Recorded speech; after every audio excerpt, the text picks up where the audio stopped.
اپنے گریبان میں جھانکے اور اپنے لغزشوں اور کوتاہیوں پر ندامت اور شرمندگی ظاہر کرے اور سچے دل سے اگر توبہ کرے تو امید ہے کہ آنے والی زندگی میں اس کے انقلاب آئے گا، اور وہ انقلاب ان کی نسلوں کے لیے ہدایت کے ساتھ، ایمان کی توفیق کے ساتھ اسلام پر جینا اور اسلام پر مرنے کا کیا کہتے ہیں سبب اور ذریعہ بنے گا۔ رہ گیا دن رات غفلتوں میں، یوں ہی بس زندگی گزاری، کیا نہ کچھ کام آخرت کا، کیا نہ کچھ کام آخرت کا، کٹی گناہوں میں عمر ساری، بہت دنوں میں نے سرکشی کی، ابھی تک جو میری زندگی تھی وہ سرکشی میں تھی،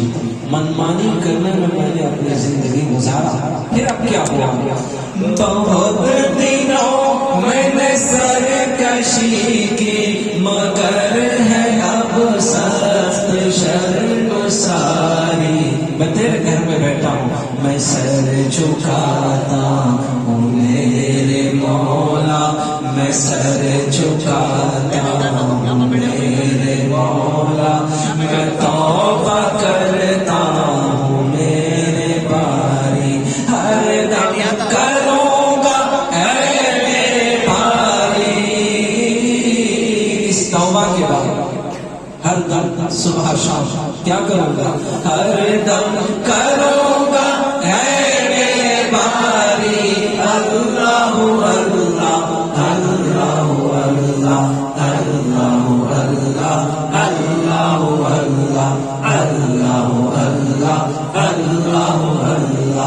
اللہ اللہ اللہ۔ ایک تو بات سمجھ میں آ گئی کہ ہر دم اللہ اللہ کروں گا، لیکن زبان پر تو اللہ اللہ ہے لیکن دل میں چھپا ہوا چور ہے، تو زبان پر بھی اللہ اللہ ہو، جسم کے ہر اعضا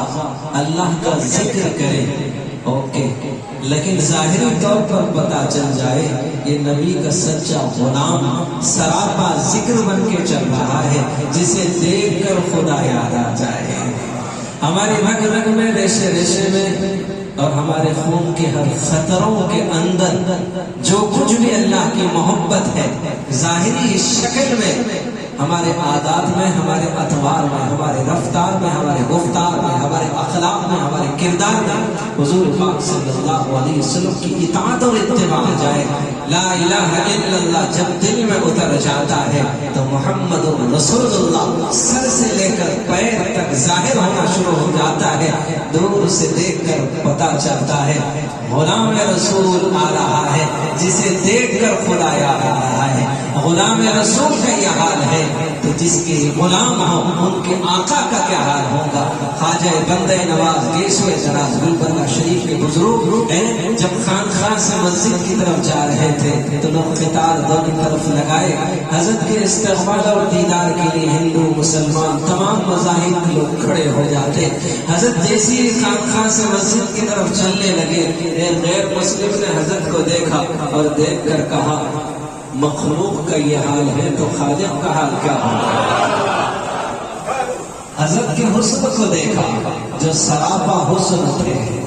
جن کے چہرے سے معرفت خداوندی کے انوار و برکات کی تجلیات کا اس کافر پر وہ اثر پڑا، یوں دیکھا اور کہنے لگا مخلوق کا یہ حال ہے تو خالق کا حال کیا ہوگا۔ صرف دل میں آیا، حضرت نے نظر اٹھائی، اٹھاتے ہی دوڑ کے آیا اور کہا کہ حضرت مجھے کلمہ پڑھا۔ نہ کتابوں سے نوازوں سے نظر سے پیدا دین ہوتا ہے، بزرگوں کی نظر سے پیدا۔ ادھر اس کے دل میں خالق کی محبت آئی اس مخلوق کی نسبت سے، حضرت نے جو نظر ڈالی خالق کی معرفت اس کے دل میں ڈالی، دوڑ کر آیا، کہا لا الہ الا اللہ محمد رسول اللہ۔ کہنے کا مطلب ہے کہ لا الہ الا اللہ جب دل میں اتر جاتا ہے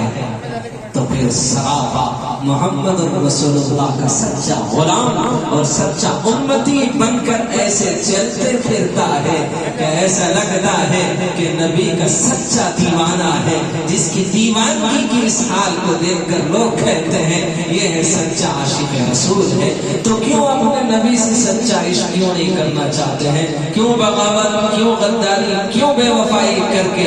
अपनी आखिरत और अपनी आखिरत खराब करके मुनाफिकाना चाल चलते हुए अपने ईमान को क्यों बर्बाद करके मुनाफिक बन के क्यों चलना चाहते हो? सच्चे और पक्के ईमान वाले बन जाओ कि सिर्फ ज़बान पर भी अल्लाह अल्लाह हो, तुम्हारे जिस्म का हर वजूद कहे ये अल्लाह से सच्ची मोहब्बत नबी की इताअत और इत्तिबा के साथ करता है। मैं ये नहीं कहता कि ऐसा करो वैसा करो, मेरे महबूब मुस्तफा की सीरत आईना है, रोजाना आईना देखा करो, आपके आदात को, अतवार को, रफ्तार को, गुफ्तार को, आपके अखलाक को, आपके किरदार को, आपके हुस्न को, आपके जमाल को, आपके चेहरे को अपने तस्वुर में ले आओ। एक शख्स ने कहा कि हाफिज साहब मैंने हुजूर सल्लल्लाहु अलैहि वसल्लम को ख्वाब में देखा, तो मैंने ऊपर से नीचे तक देखा और देखकर मैंने कहा अरे अगर जो सच्चा और पक्का आशिक होता है अगर हुजूर उसके ख्वाब में आते हैं तो मतलब ये है कि हुजूर सल्लल्लाहु अलैहि वसल्लम उसके आमाल और उसके अखलाक, उसके किरदार पर शाबाशी देने के लिए आए हैं कि बेटा मैं मुतमईन हूँ तुम्हारे आमाल से, मजीद निगाहे मुस्तफा इसलिए देने के लिए चले आए है कि मजीद तुम्हारे इश्क में इजाफा हो जाए। और एक शख्स बज़ाहिर तो बगावत और बेवफाई के रास्ते पर है, फिर कह रहा है कि हुजूर का दीदार किया, तो इसका मतलब ये है कि हुजूर तंबीह करने के लिए आए कि कब तक ये गुमराही और कब तक क्या कहते हैं बगावत और बेवफाई के रास्ते पर चलोगे, क्या अभी वक्त नहीं आया तुम्हारी हिदायत का? तो दीदार मुस्तफा तुमको हिदायत के रास्ते पर लाते हुए तुम्हें मोहब्बत खुदावंदी के राहों को दिखाने के लिए चले आते हैं। जो मदीने तक पहुंच गया वो आधा दीदार किया, जब वो दीदार, जब मदीने का दीदार खुदा के यहाँ कबूल हुआ तो दीदार मुस्तफा से उसे सरफराज कर दिया गया। कितने उम्रे करते हैं फिर वापस आए तो वैसे ही थे जैसे गए, फिर वैसे ही वापस हम आ गए। वापिस आने के बाद अगर हमारे आदात में, अतवार में, अखलाक में, किरदार में, हमारी जिंदगी की सुबह और शाम में अगर इनकलाब ना आए तो समझ जाना कि सिर्फ सैर और तफरीह के अलावा तुम्हें हासिल कुछ ना हुआ। दरबार रिसालत में तुम्हारी हासिल हुई, लेकिन उस हाजिरी के बावजूद भी तुम्हारे जिंदगी में कभी इनकलाब ना आया तो समझ लो कि वह हाजिरी हुजूर की जनाब में कबूल ना हुई, जिसकी वजह से तुम्हारी तौबा को खुदा ने रद्द कर दिया। अगर तुम उस तौबा और हाजिरी में सच्चे और पक्के होते तो वापिस आने पर तुम्हारी जिंदगी में इनकलाब आता और जिंदगी की सुबह शाम हुजूर सल्लल्लाहु अलैहि वसल्लम के इश्क और मोहब्बत में डूबी हुई होती। सराफा तुम जिक्र बने, अरे क्या कहते हैं जब चलते तो लोग तुम्हें देख कर कहते सुभान अल्लाह, सुभान अल्लाह, अल्हम्दुलिल्लाह, अल्लाहु अकबर। हुस्न से वो हुस्न मुराद नहीं जो यूसुफ को मिला था, हुस्न से वो मुराद है जो बिलाल को अल्लाह ने हुस्न दिया था।